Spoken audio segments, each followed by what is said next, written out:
네, 현재 시각 8시 31분 지나갑니다. 지금 이제 긴장감이 좀 고조되고 있는 것 같습니다. 뭐 중동 정세도 그렇고 여기에다가 파월 연준 의장 발언까지도 시장에 좀 찬물을 끼얹는 양상이고 어제 또 국내 증시가 좀 많이 떨어졌어요. 네, 어제 우리 증시는 조금 아프다 할 정도였죠. 네네. 그리고 파월 의장 연설을 들으면서 이걸 갖다가 흔히 그렇게 얘기하잖아요. 매파적인 연설이었느냐, 비둘기파적인 네네. 연설이었느냐.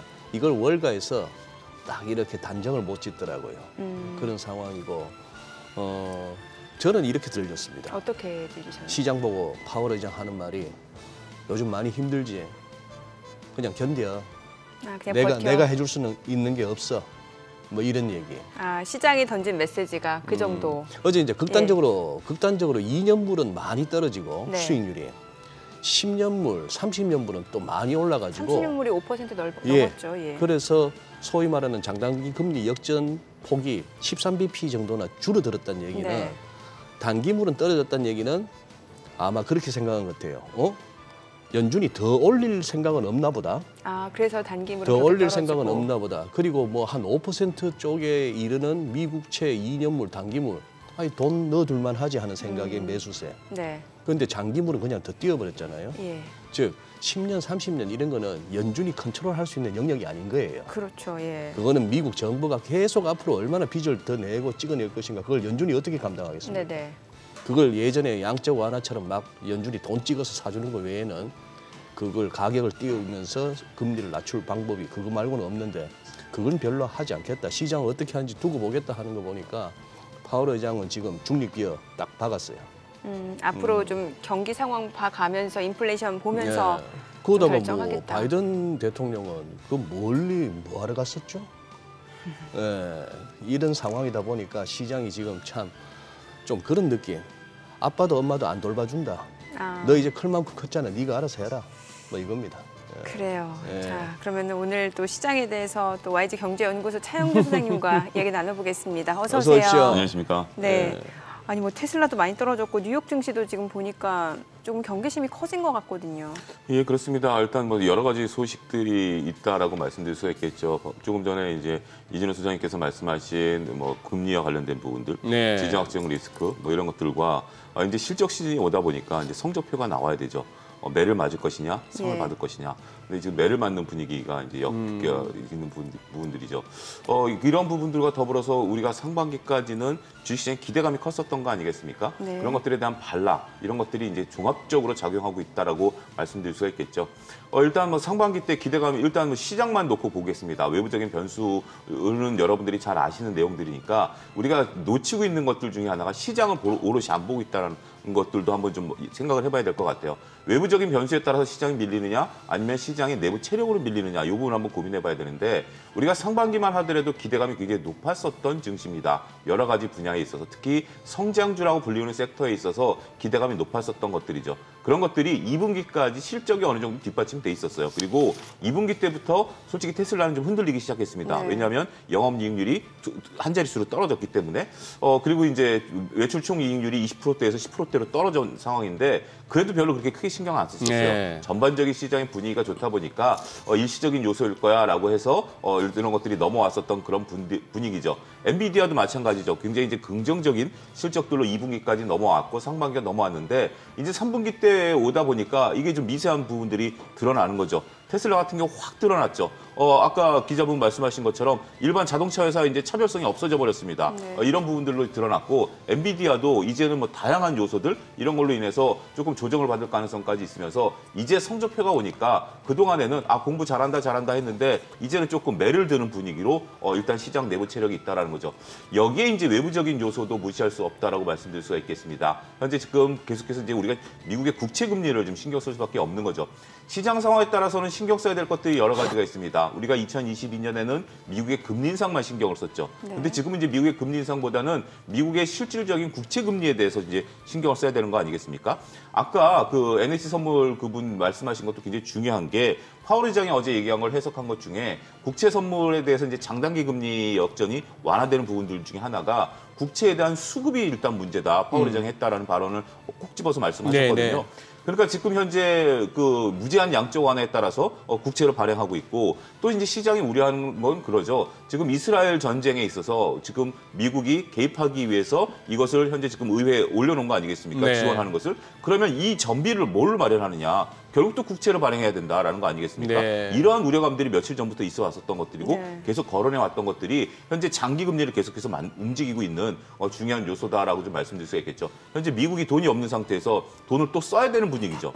이런 분위기까지 이제 자칫 잘못하면 이제 갈 수밖에 없는 이런 분위기다 보니까 현재 국채 금리가 올라가고 국채 금리가 올라간다라는 것은 여러 가지 주식 시장에 악재일 수밖에 없겠죠. 세 가지 경로로 저는 말씀드릴 수가 있겠습니다. 금리의 상승이 예, 금리의 시장 상승이 금리 주식시장에 상승. 네. 미치는 영향을 세 가지 경로로 말씀드릴 수가 있겠는데 일단 국채 금리가 올라가면 가장 단순하게 생각할 수 있는 것이 기업의 실적이 악화죠. 기업들이 자금 부담이 올라갈 수밖에 네. 없으니까 이 국채 금리에 따른 회사채 금리도 건드리는 거 아니겠습니까? 자금 부담에 따라서 이익이 줄어들 수밖에 없겠죠. 동일한 이익을 낸다 하더라도 이자 부담이 늘어난다는 거죠. 두 번째는 대체제가 생겨버릴 겁니다.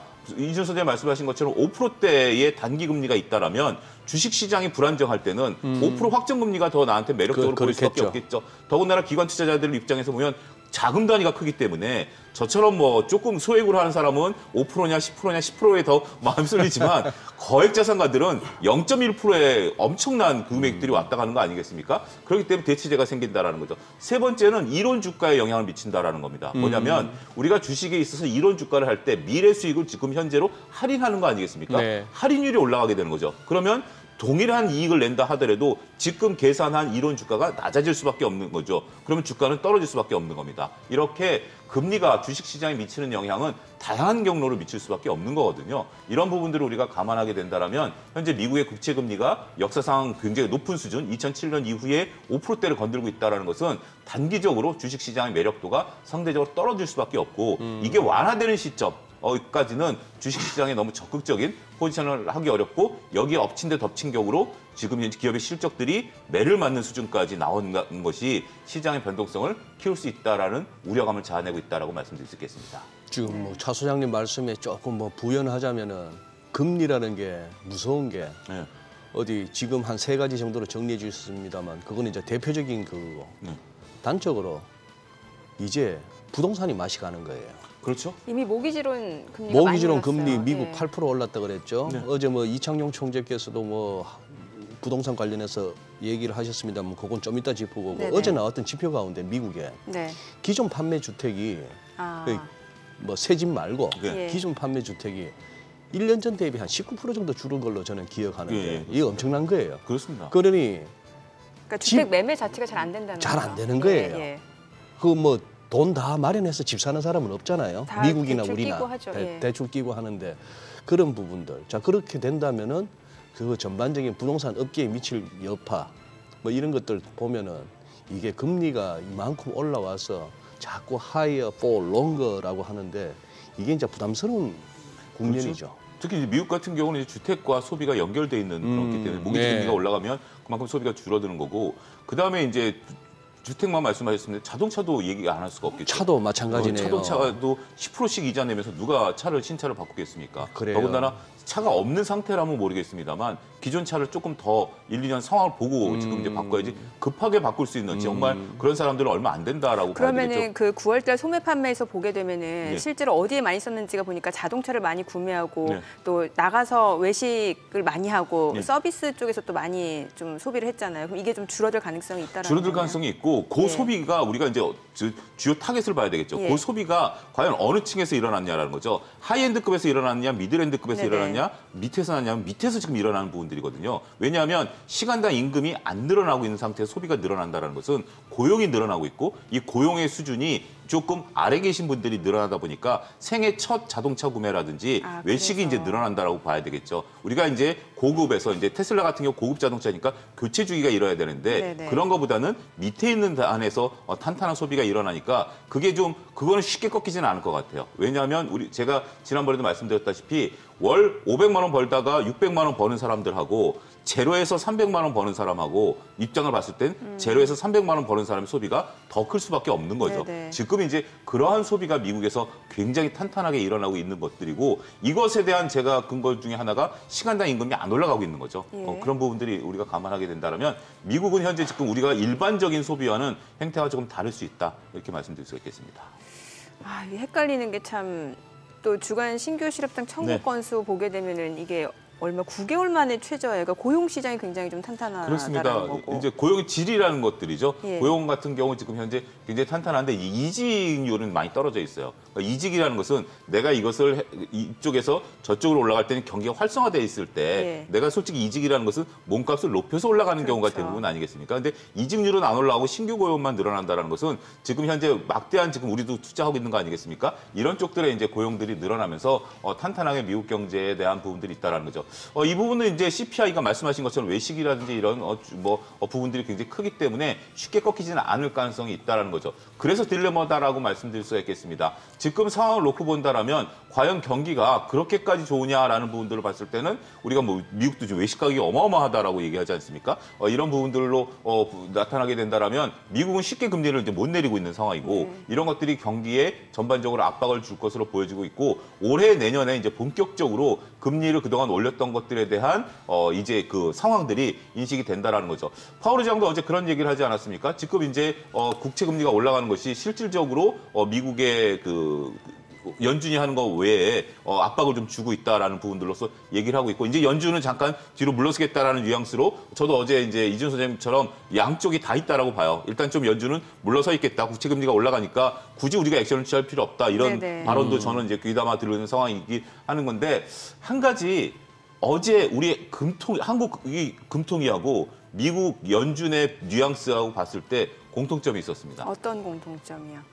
각각 한 분이 금리 인하에 대한 얘기가 나오기 시작했다라는 거죠. 어제 우리나라 그 금통위도 6분 중에 5분이 금리 인상해야 된다라고 했지만 한 분은 인하 주장을 했다라는 소수 의견이 나왔다. 소수 의견이 나왔다라는 네. 거죠. 이 소수 의견이 처음 등장한 거예요. 그렇다라는 것은 우리가 이제 금리 인상에 이제 포커스를 맞추고 있습니다만 이런 소수 의견이 나오기 시작했다라는 것은 어느 정도 이제 나름대로 더 이상 한쪽으로 쏠림 현상들이 없다. 연준 위원들이라든지 금통위 위원분들도 이젠 이 정도면 목전에 차 있다라는 인식들도 어느 정도 우리가 눈여겨봐야 될 중요한 대목이 아니겠나 싶습니다. 아까 전화 연결해서 NH선물의 김성혁 이코노미스트의 얘기 중에 재밌는 단어가 있었죠. 보험적 금리 인하. 네. 예, 보험적 금리 인하. 그러니 아마 제 생각에 네. 우리 금통위원 가운데 그 한 분 네. 금리 인하를 해야 되는 거 아니냐 하는 분이 아마 그 인슈런스 컷일 거예요. 네, 보험적인. 그러니까, 이러다 진짜 경기가 안 좋아질까 완전 봐. 나빠지고 다들 여기저기서 부러지는 소리 나오는데 그러지 말자고 해보자 하는 건데 그거는 어떻게 보면은 아까 김성혁 연구원 말로는 좋은 성격의 금리 인하일 수도 있고 네. 뭔가 시장을 케어한다는 금리 인하고 그게 아니라 네. 여기저기서 뚝뚝 부러지는 소리 나고 뭐 디폴트 소리 나고 뭐 이러는 가운데 증시는 급락하고 자산시장 뭐 이런 식에서 허겁지겁 과거에 늘 그랬듯이 막 50bp씩 막 금리 툭툭툭툭 떨어뜨리고 긴급회의 소집해서 FMC도 아닌데 또 금리 인하하고 이 상황은 이제 그거는 금리 인하가 자산시장의 축복이 아닌 거예요. 그렇죠. 네. 지금 우리가 우려해야 될 것들이 하반기 때 우리나라 기준으로 봤을 때는 기업들이 자금 압박이 심해지고 있다라는 겁니다. 그러니까 예. 우리도 사실 우리 뭐 맨날 처음 시작을 미국 얘기를 합니다만 우리나라 쪽으로 상황을 돌려도 좀 깝깝하죠. 지금 이제 제가 하반기 때 네. 가장 우려하는 것은 기업들이 대규모 유상증자 발표가 갑작스럽게 나올 가능성이 있다라는 네네. 거죠. 유상증자. 네, 그러니까 이제 기업들이 자금이 압박되다 네네. 보니까 네. 결국 이것을 회사채를 발행하자니 회사채 발행한 금리가 너무 높지 않습니까? 네. 그 높은 상태에서 할 수 있는 방법 중에 하나는 유상증자를 하는 거죠. 네. 지금 네. 일부 기업들이 유상증자를 하고 있는 상태이기 때문에 계속해서 저는 그런 폭탄들이 떨어질 가능성도 대비해야 된다라고 봐요. 어떤 특정 기업이 유상증자를 할 수 있는 걸 알 수 있느냐라고 본다라면 기업의 현금 흐름, FCF라든지 아니면 이자 보상 배우를 우리가 보실 필요는 있다라고 말씀드릴 수가 있겠지만 그걸로 정확히 찝어내기는 어렵기 때문에 제가 폭탄이 터진다라고 하는 겁니다. 그래서 일단 좀 긴장도를 높여야 되는 것 중에 하나가 기업의 자금 사정들이 조금 어려워지는 기업들도 나타날 것으로 보여지고 있고 순이익이 급감해버리면 예. 투자는 막대하게 하고 있는데 순이익이 급감해버리면 결국 택할 수 있는 방법은 뭐죠? 유상증자밖에 없다라는 네. 거. 이 부분도 우리가 잘 고려해야 되는 상황이 아니겠나 싶습니다.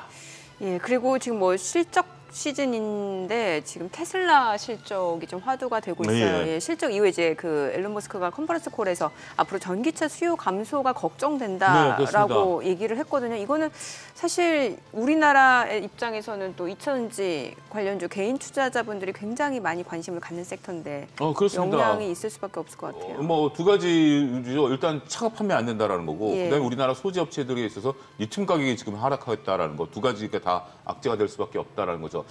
이 전기차가 팔리는 건 팔립니다. 근데 상승률 자체가 꺾였죠. 전기차 상승률 자체가 꺾였고, 그다음에 전기차 입장에서 본다라면 재고가 좀 늘어나고 있다라는 거. 저는 이제 단적으로 그렇게 말씀드리고 싶어요. 아이오닉 6 택시 말고 보신 적 있으신가요? 그러니까요. 지난번에도 거의- 말씀하셨습니다만 예, 거의 보이지 않는 상태예요. EV9 보셨나요? 저는 아직까지 EV9 못 봤습니다. 신차가 나왔음에도 불구하고. 처음 TV 광고에서는 굉장히 인상적이었는데 예, 그러니까 이런 것들이 보면 이제 테슬라는 많이 보여요. 네. 테슬라인데 일반 전기차들은 많이 보이는데 제가 전기차를 폄하하는 것들이 아니라 일단 소비자들이 그 정도의 고가의 차량을 전기차가 굉장히 고가 아니겠습니까? 네. 보조금을 받아야 되는 입장이지만 이번에도 제주도에서 나온 게 제주도에 보조금이 좀 남아 있다면서요. 그럼에도 불구하고 전기차 교체 수요 제주도 같은 경우는 우리가 처음에 특화 시범을 보였던 게 나름대로 그 거리 상태에서 네. 제주도 정도 규모면 전기차로 충분히 일반 충전으로 돌아갈 수 있는 규모의 그런 부분들이기 때문에 기대를 많이 끌었습니다만 좀 안타까운 것 같아요. 근데 테슬라가 이번에 40여만 대를 3분기 때 팔았죠. 목표가 130만 대이기 때문에 그러면 4분기 때 50만 대를 팔아야 됩니다. 더 팔아야 돼요. 더 팔아야 되는데 이게 지금 그 일론 머스크가 원래 CEO가 이게 우리가 조금 불안하다라는 얘기를 공개적으로 하는 게 아니지 않습니까? 근데 밝힐 정도라면 이건 굉장히 심각한 거죠. 특히 테슬라 같은 경우 가격 인하 효과가 오롯이 나타나지 않고 가격 인하를 했으면 차가 더 많이 팔려가지고 이익이 늘어나야 되는데 가격이 인하해서 팔린 상태에서 그 이익을 오롯이 훼손했다라는 거죠. 특히 이제 일론 머스크 이 테슬라의 이제 그동안의 장점이었다는 것은 두 가지 아니겠습니까? 기가팩토리고 기가팩토리를 통한 매출 총이익률이 20%가 넘어야 되는데 매출 총이익률이 이제 10%대로 떨어졌고 그다음에 이제 순이익률 같은 경우는 한 자릿수로 떨어졌기 때문에 오히려 현대기아차보다 못하다라는 거죠. 이런 부분들을 영업 이익률만 놓고 본다라면 이런 부분들을 보게 된다라면 조금 어려울 수도 있지 않을까라는 부분들로서 전기차를 좀 봐야 될 것이고 그다음에 이제 계속해서 얘기가 나오고 있는 것이 우리나라 이제 소재 업체들을 보게 된다라면 리튬 가격과 연동된 것들 결국 리튬 가격이 떨어지면 제품 가격 납품처에 대한 제품 가격이 떨어질 수밖에 없고 소비가 둔화되게 된다라면 지금 투자하고 있는 것들이 과연 2025년, 2030년에 적정 투자냐 아니면 과잉 투자냐라는 어떤 논란도 이 시장이 커지는데 좀 속도가 좀 더뎌지게 된다라면 오롯이 기업들이 버틸 수 있는 자금 부담이 된다라는 거죠. 2030년에 벌어질 게 2040년에 벌어져도 저는 기업들 입장에서는 결국은 나쁘지는 않다라고 봐요. 하지만 2030년에 벌어들여야 될 이익을 그것을 몇 년 뒤까지 벌어야 된다라면 그동안에 버틸 수 있는 기업의 운전 자금이라든지 이런 부담은 더욱더 늘어날 수밖에 없지 않겠는가 말씀드릴 수가 있겠습니다. 뭐 좀 전에 지금은 LNF 자사주 매수 얘기가 자막으로 나오고 있습니다만 요 좀 전에 나왔던 게 이제 평범한 자동차 회사일 뿐 테슬라 이제 얘기가 네. 저 자막을 보는 순간 저는 사실 굉장히 좀 분노가 느껴지거든요.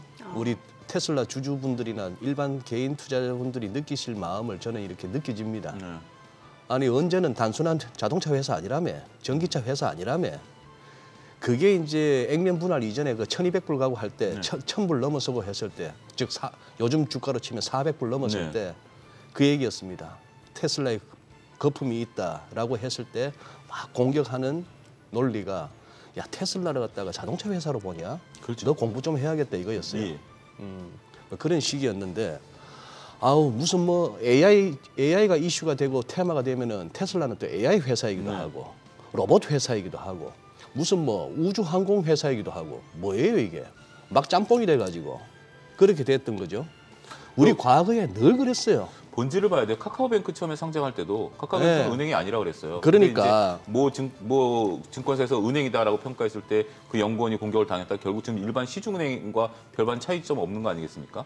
그러한 논리들을 보게 된다. 셀트리온도 단순한 제약 회사가 아니었다 그랬어요. 그렇습니다. 그러니까 뭐 이렇게 본질을 좀 봐야 된다라는 네. 것들을 우리가 이 업황에 대한 것들을 물론 이제 회사에서 얘기하는 것은 다양한 기대감과 퍼포먼스를 보일 수 있다라는 부분들이죠. 그렇지만 우리는 여러분들이 그들이 하고 있는 업황이 무엇이냐, 그들이 하고 있는 본업이 무엇이냐, 미래에 이것을 선정하기 위해서는 뭔가 돈을 벌어야 미래로 갈 수 있는 거 아니겠습니까? 그러면 본업이 잘 돼서 미래로 가는 것은 그건 당연히 좋은 거죠.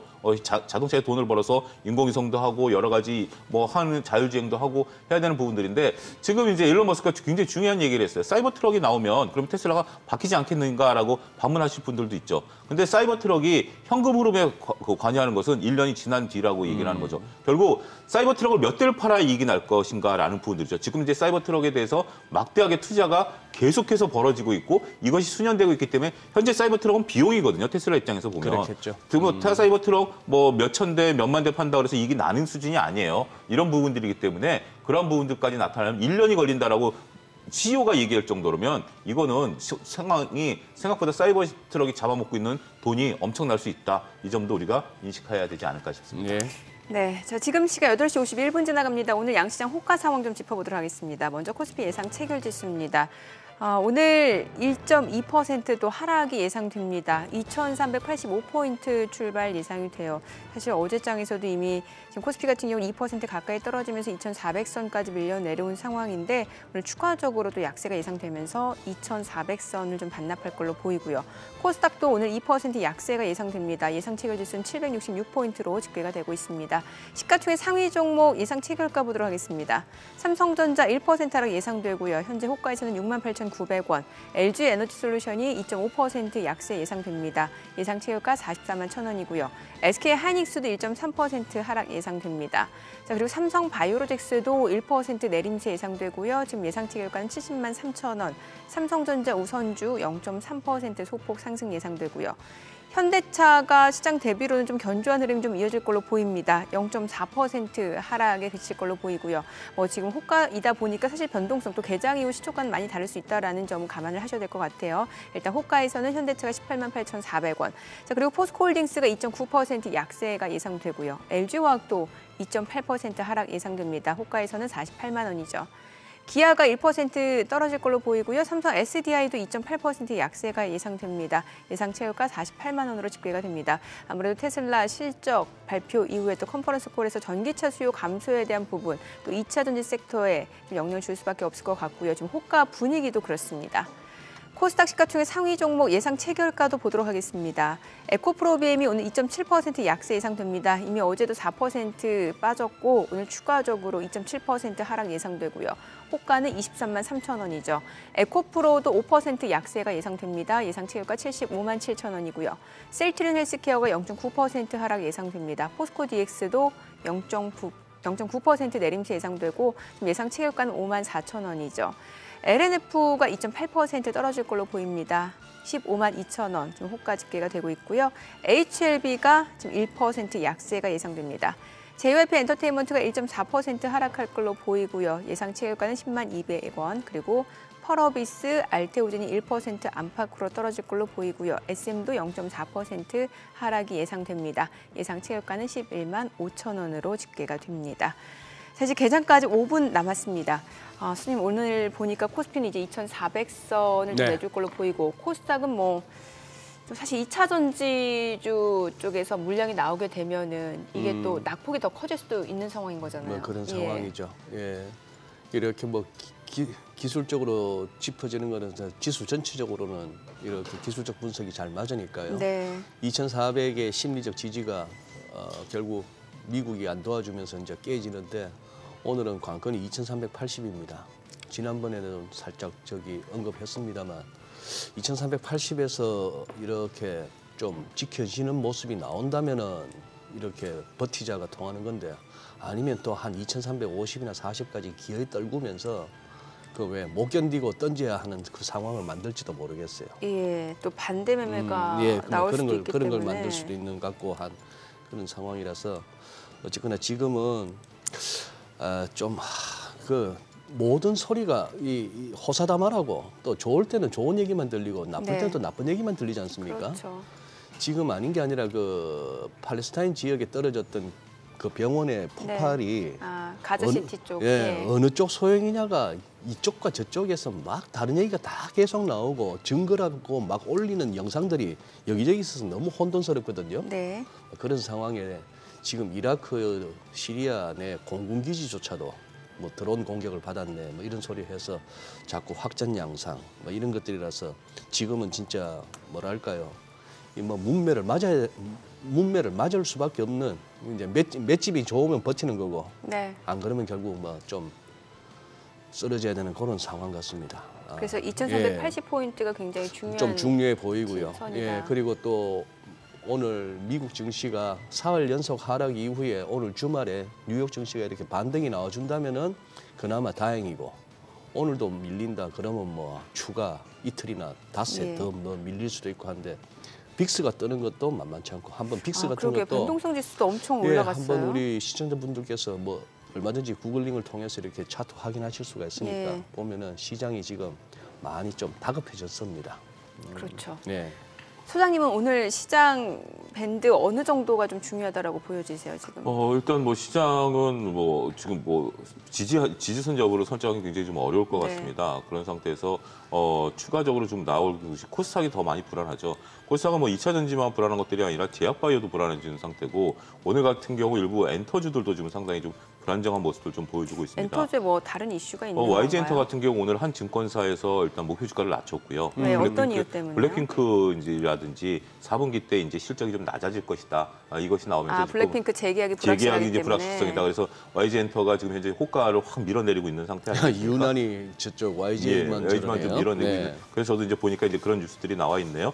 전반적으로 게임 업체들도 최근에 실적이 별로 그렇게 좋지가 않다 보니까 코스닥 쪽에 있는 기업들의 결국 실적이 네. 뒷받침되지 못한다라는 거죠. 제약바이오는 이제 유한양행발 이슈가 이제 나타나기 시작하면서 우리가 이제 신약 개발에 대한 부분들 이런 부분들이 이제 좀 쉽지 않을 것이다. 이제 아직은 우리가 확인이 좀 필요한 부분들이 있긴 하겠습니다만 전반적으로 제약바이오에 대한 약한 흐름들 여기 이제 2차 전지 전반적으로 흐름들이 약합니다. 오늘 특히 이제 금양 같은 경우 이제 코스피 종목이지만 현재 10만 원 지지 여부가 상당히 좀 관건이 될 것으로 호가가 가장 많이 빠지고 있는 상태고 포스코 그룹주들도 오늘 3, 4%씩 밀리네요. 이런 네. 부분들 보면 그동안 포스코 그룹주들 같은 경우 포스코 ETF가 나왔기 때문에 조금 수급이 들어오는 거 아니냐라는 부분들도 있긴 했습니다만 기존에 우리가 2차전지 ETF에서도 매수보다는 매도 쪽에 많이 밀렸기 때문에 포스코에 대한 ETF 효과는 그렇게 지금 긍정적이지는 않을 것이다. 이렇게 보는 이제 시각들이 좀 있는 것 같아요.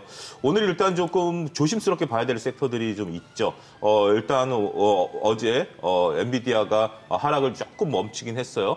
상승하지 못했습니다만 그래서 오늘 반도체가 어떻게 움직일 것이냐. 결국 어제 밀렸던 SK 하이닉스가 오늘 어느 정도 선에서 엔비디아보다는 좀 덜 빠졌으니까 이제 그런 것들이 오늘 어떻게 해야 되느냐가 일단 기준점이고 나머지는 다 대부분 코스닥 종목인 것 같아요. 네. 대체적으로 봤을 때 에코프로가 현재 지금 어디까지 밀리느냐라는 예. 부분들 80만 원이 어제 깨진 상태이기 때문에 이 부분은 우리가 이제 2차 전지를 좀 봐야 되고 엔터주들 오늘 부분들 그다음에 제약바이오에서 셀시온 그룹주들이 오늘 별로 좋지 않고 한미약품이 최근에 또 하락을 또 주도하는 모습을 좀 보여주고 있거든요. 네. 유한양행 이슈 이후에 오히려 유한양행 개별 이슈라기보다는 한미약품이 어제 낙폭이 컸고 오늘도 지금 3%대 정도 빠지는 모습들 좀 무슨 나오고 재료가 있어요. 있었나요? 한미약품은 특별하게 재료는 없습니다. 그렇지만 이제 유한양행은 이제 임상에 대한 어떤 실패 이런 부분들이 이제 나온 부분들이 있기 때문에 최근에 있어서는 호재에 대한 어떤 반응보다는 악재에 대한 반응 이런 것들이 얼마큼 심하게 반응하느냐 이것이 현재 지금 시장에 있어서 관건이 되고 있다. 이것이 오늘 개장에 눈여겨봐야 될 포인트가 아니겠나 싶습니다. 네, 간밤 뉴욕 증시 3대 지수 일제 하락했고요. 또 사흘 연속 내림세를 나타냈습니다. 어제 국내 증시도 좀 낙폭이 확대되는 양상이었는데 오늘 국내 증시 좀 확인해 보도록 하겠습니다. 개장합니다.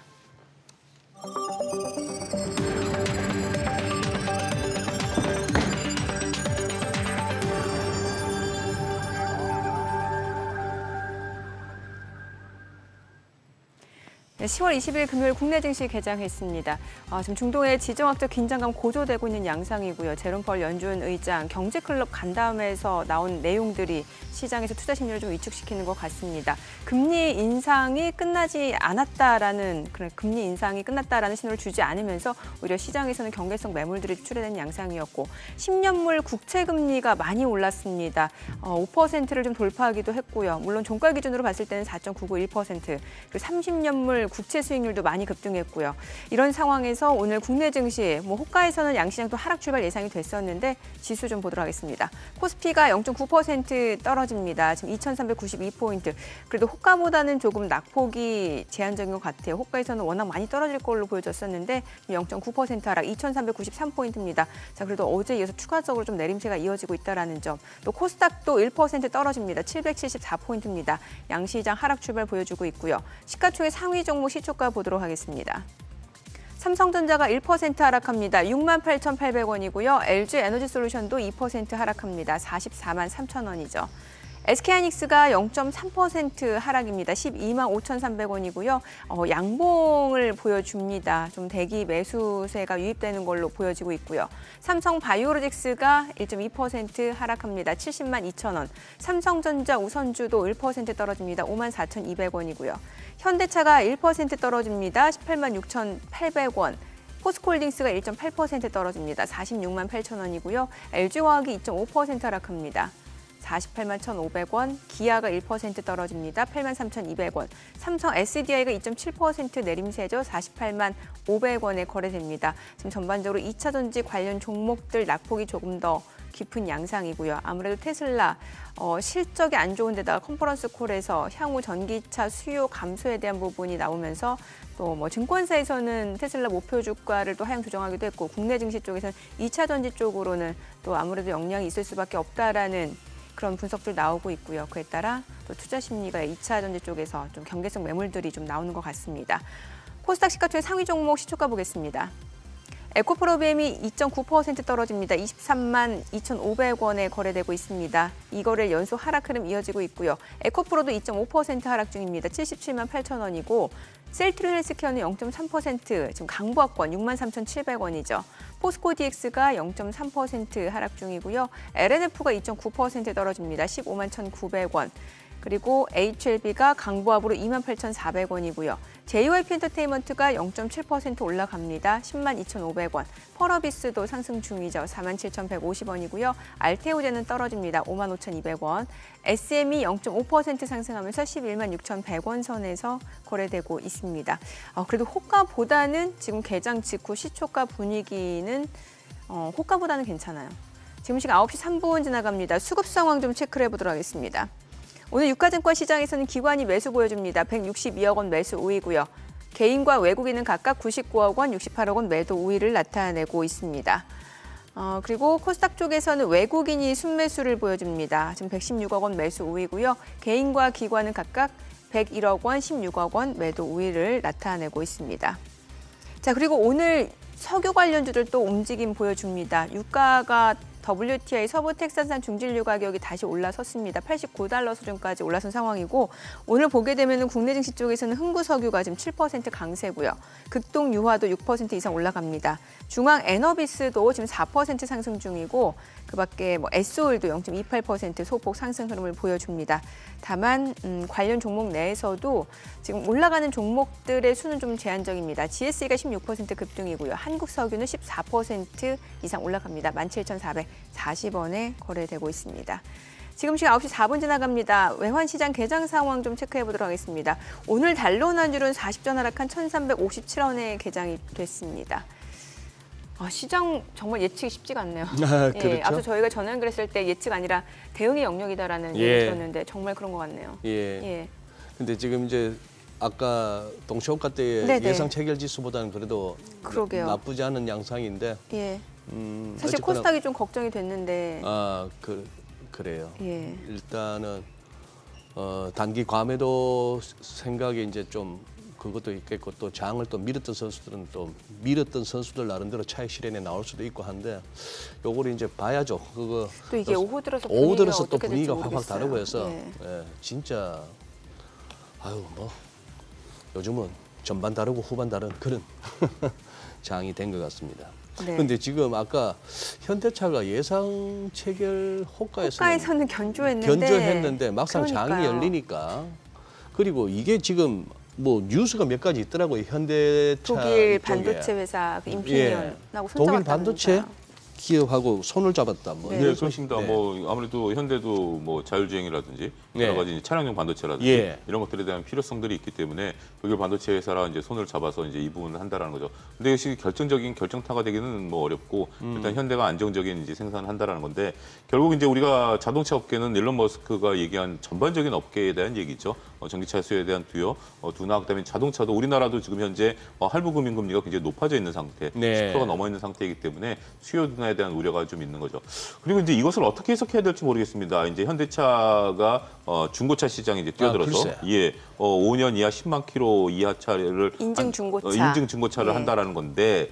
글쎄 이게 이제 어떻게 보면 제 살 깎아먹기가 될 가능성도 네네. 좀 배제할 수 없다라는 거죠.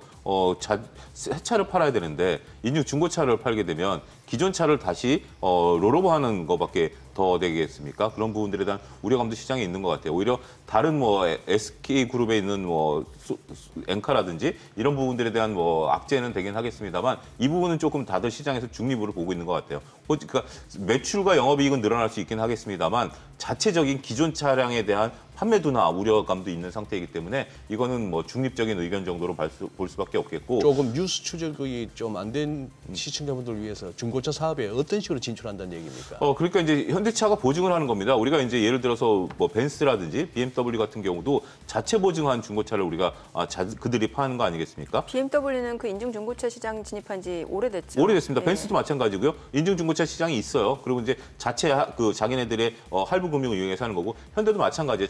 자기네 차들을 자기네들이 구입해가지고 일정 그 테스트를 한 다음에 그걸 판매하겠다라는 거죠. 우리가 이제 중고차 시장이라는 것이 서로 가격이 오픈되지 않았었기 때문에 불공정하고 불합리하고 더군다나 많은 소비자들이 이제 좀 어려움을 느끼고 있는 거 아니겠습니까? 그래서 보통 이제 저도 한번 옛날에 알아보니까 그 보증한 것이 좀 비싸긴 해요. 일반적으로 나와 있는 것보다. 그렇지만 믿고 맡길 수 있고 그다음에 보증 판매된 것들은 또 일정 기간 동안 무료 AS도 되는 부분들이 있기 때문에 그 시장에 이제 진출한다라는 거기 때문에 이것은 어떻게 보면 그 교섭 현상이 벌어질 수밖에 없다라는 거죠. 물론 우리나라 입장에서 본다면 벤츠나 BMW도 있지 않느냐라는 건데 그거는 이제 우리는 그 수입차 시장에 있어서 저변다변화라는 거고 현대차 입장에서는 그것이 국내에 있어서 어떤 역할을 할지에 대해서는 조금 지켜봐야 될 상황이 아니겠나 말씀드릴 수가 있겠습니다. 지금 차 소장께서 이렇게 가끔씩 언급해 주시는 그 수급 측면에서 네. 지금 뭐 급하게 정리돼야 될 무슨 뭐 신용 물량이나 이런 게 있을까요, 지금? 이제 750개국 내려가면 또 한 번에 750개 중에 코스닥 코스닥 같은 경우 코스닥이 더 중요한데요. 우리가 이제 신용 잔고가 10월 들어서 1조 5천억이 줄었습니다. 10월 들어서 1조 5천억이 줄어서 네. 지금 18조 5천억 수준이거든요. 그러니까 이제 20조가 9월 말까지 20조가 유지됐었던 신용 잔고가 10월 들어서 1조 5천억이 이제 줄어들었거든요. 그래서 이제 그 혹자들은 보는 것들이 최소한 한 17조까지는 신용이 줄어야 된다라는 얘기들을 하고 있습니다. 그래서 아직까지도 1조 5천억 정도 룸이 있는데 지금 1조 5천억 정도는 좀 자연스럽게 줄어든 부분들이 있거든요. 그런데 지금 이제 오늘 같은 경우 2차 전지가 좀 많이 밀리지 않습니까? 네. 근데 저는 이런 얘기를 들었어요. 에코프로가 최근에 신용이 안 들어가는데 왜 에코프로가 글쎄. 이제 신용이 문제가 되느냐라는 건데 네. 기존에 신용이 들어갔던 것들이 여러분들이 한 가지 아셔야 될 것들이 뭐냐면 신용은 3개월 단위로 이렇게 롤오버를 시켜줍니다. 예. 그러니까 3개월 보통 우리가 이제 6개월, 9개월 정도 증권사가 신용이 되는데 무조건 처음에 신용 들어갈 때 9개월 동안 주는 게 아니라 3개월 단위로 됐을 때 넘기고 하는데 롤오버가 안 되는 거예요. 그럼 팔아야 되는 겁니다. 신용이 신규 주문이 안 들어가는 거니까. 네. 이게 문제가 심각한 건데 많은 분들은 기존에 신용이 없는 거 아니야라는 거죠. 그 부분이 아니다라는 거죠. 그리고 담보 비율이 이제 떨어지게 되면 이게 시장 전반적으로 미치는 영향들이 큰데 제가 왜 코스닥만 꼭 집어서 얘기하냐면 역사상 처음으로 최근에 올 들어서 코스닥 신용이 코스피 신용을 추월하지 않았습니까? 그 부분에 대한 어떤 단기. 그러니까 신용은 고점에서 한 30% 정도 빠지면 이게 이제 출회될 가능성이 있는데 가장 지금 드러나고 있는 게 2차 전지 업종들이 고점에 30% 빠진 종목들이 많거든요. 네. 그런 부분들에 대한 우려감들이 있다라는 것들이고 대략 한 1조 정도 조금 뭐 그런 부분들이 좀 있는 것 같아요. 그런 것들이 과연 어떻게 소화될 것이냐라는 부분들로서 이게 1조가 다 나온다라고 보지는 않습니다만 밀릴수록 그런 거에 대한 위험성은 더 커질 수밖에 없겠죠. 며칠 동안은 이런 수급에 대한 논리도 우리가 봐야 되지 않을까 싶습니다. 수급 말씀 주셨으니까 어제 시장 떨어질 때는 개인 투자자들이 대거 좀 매수해주는 모습이었는데 지금 보니까 뭐 사실 개장한 지 이제 뭐 10분 정도밖에 지나지 않긴 했습니다만 어제와는 좀 분위기가 다른 게 우리 개인 투자자분들도 이제 진짜 이제 바닥을 알 수가 없으니까 일단 좀 떨어지는 칼날은 피해 피하자 좀 이런 심리가 있는 것 같고요. 왜냐면 그래서- 아직까지 매수를 보여주진 않고 있거든요. 예, 전반적으로 관망세들이 좀 유지되어 있는 것 같고 오늘은 외국인들의 선물 프로그램 매수가 좀 지금 들어오고 있고 네네. 여기에 따라 선물 매수가 들어오고 있고 이제 기관들의 프로그램 매수가 이제 따라 들어오는 그런 형국이다라고 말씀드릴 수가 있겠습니다.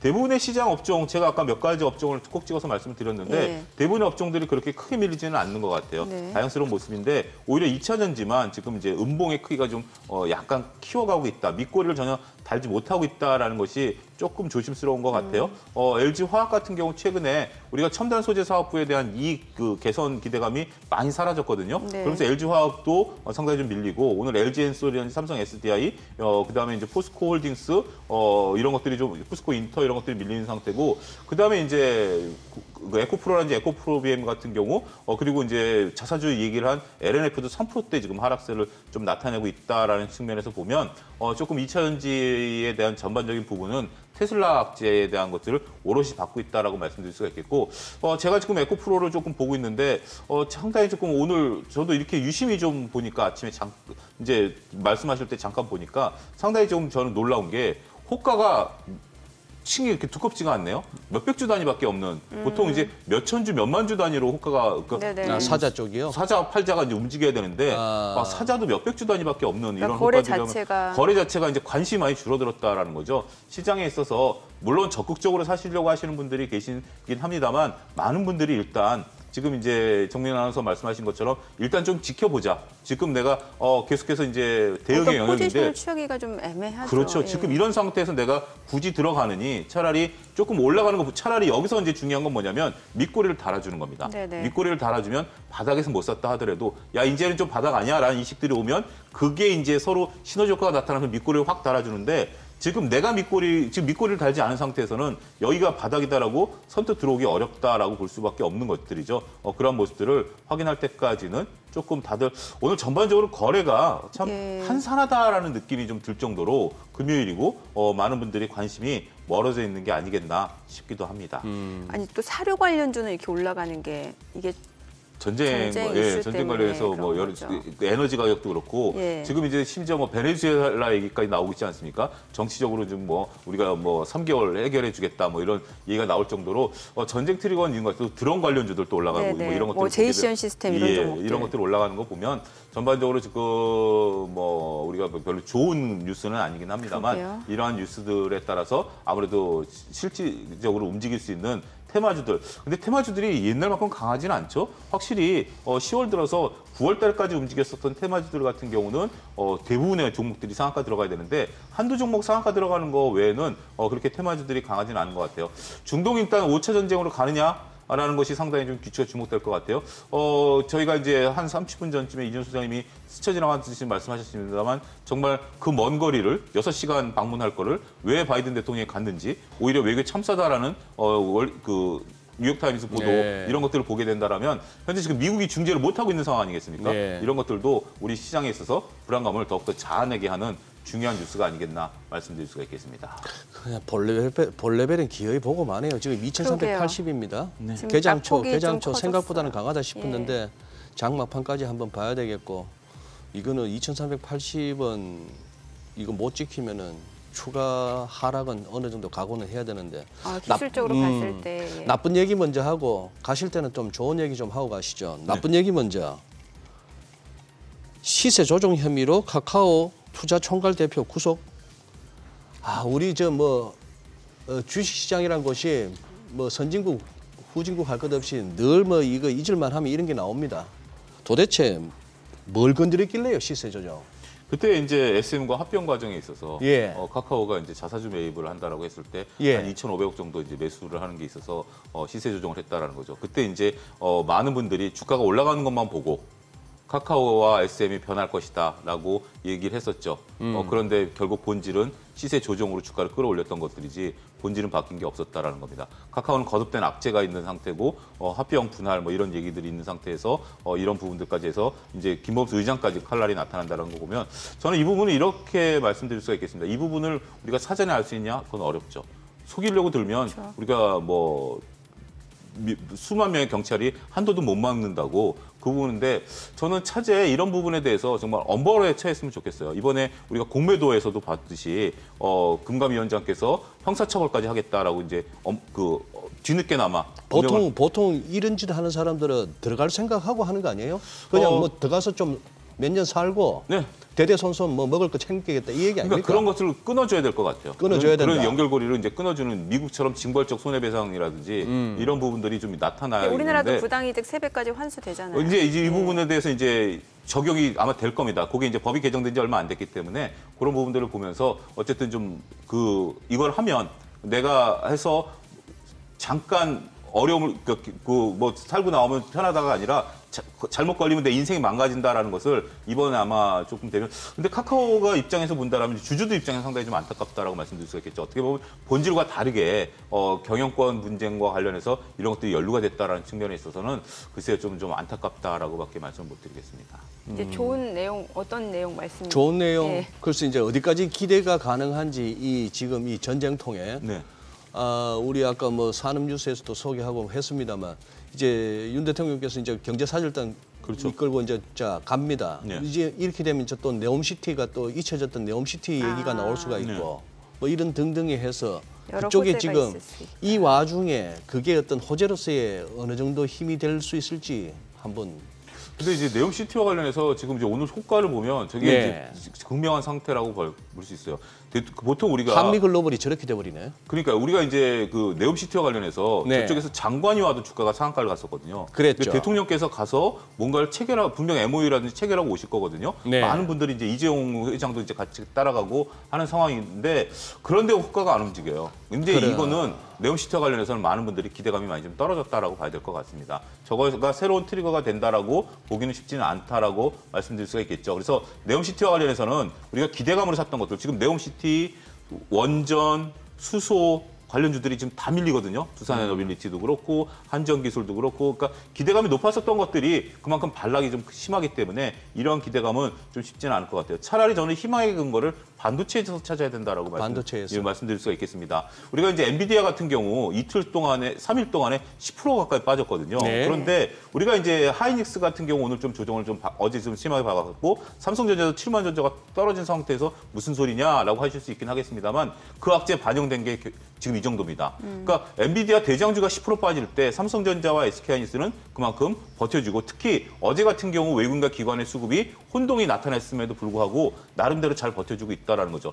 반도체에 있어서 과연 악재가 추가적인 게 나올 게 뭐가 있을까라고 봤을 때는 그렇게 지금 이제 반도체는 긍정적인 면들이 더 많은 것 같아요. 네. D램에 대한 부분들이 턴하고 HBM에 대한 부분들이 턴하고 한다라면 오히려 우리가 또 경기도 선행할 것이고 이런 부분들에 따라서 우리가 이제 반도체가 버텨주면 국내 시장도 버틸 수 있기 때문에 최악의 국면으로 가는 것은 반도체가 막아주지 않을까 좀 희망을 가져보지 않을까 말씀드릴 수가 있겠습니다. 네, 오늘 내용 잘 들었습니다. 고맙습니다. 고맙습니다. 감사합니다.